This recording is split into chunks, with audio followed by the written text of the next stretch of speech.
some people see it as a way to lay the foundation for all the criteria to come.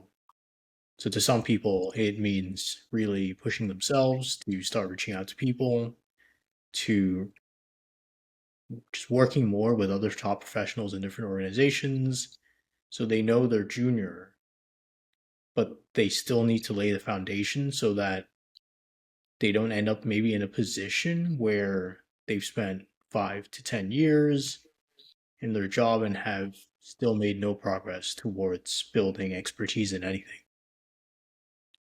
Because it sounds like there are a lot of people who are they're not very senior professionals, but they're not very junior, so they're just kind of in the middle. And it sounds like they're pretty much in the same position as people who are very junior. So I think that's what people are trying to avoid. They're trying to avoid the situation of it's been like 5, 10 years since I started thinking about building an EB-1A profile, and I'm nowhere closer. But it sounds like where people may not be best served is assuming that that means just doing a bunch of papers and checking off all these boxes. But making the effort to reach out to other top professionals in your field, that could serve you well, because maybe in a couple of years they may be in some position that could also help you or give you a chance to work with them.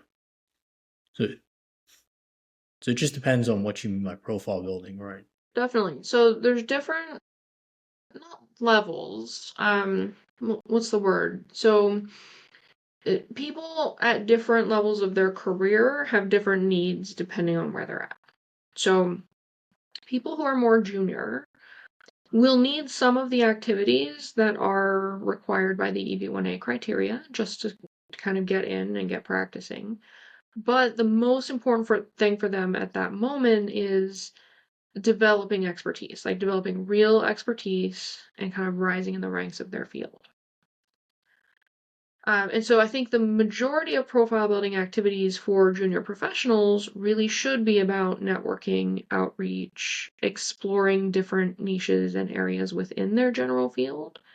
And then just doing these activities as they arise, like serving on committees or speaking at conferences or doing some peer review or some awards, those kinds of things, because they will all eventually go very well for the EB-1A. But access to the higher level activities within all of those categories is going to be limited until the person really does develop their expertise and has a reputation for that expertise.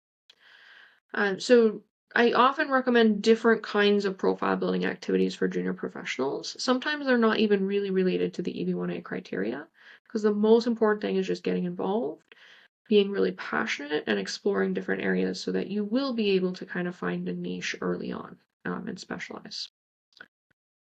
For senior professionals, it is a little bit different. It can be very much more targeted towards specific criteria and targeted towards specific activities or items.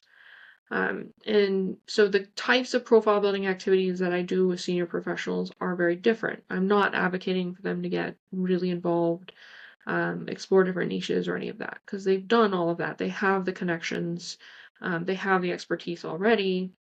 They just need a discrete set of activities to complete.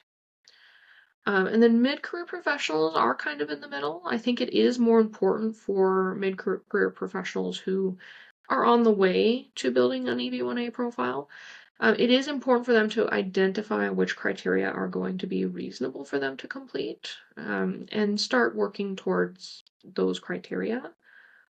But they should also continue the same general participation that their junior colleagues are doing. Maybe there'll be less exploration, so they will probably be a little bit more choosy about which activities they engage in.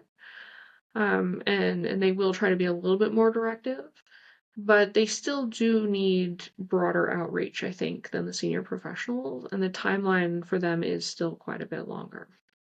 So for early career professionals, a lot of times I think they should really put a 5, 6, maybe even 10-year timeline on their EB-1A. Like there's no harm in doing that. For mid-career professionals, a lot of times it's 1 to 2 years, and then for senior professionals, a lot of them can do it within 6 to 8 months because almost everything is already there. So I think there's different needs for each group, and of course, some people may like not really clearly fall within one of these three categories because it can also be individualized.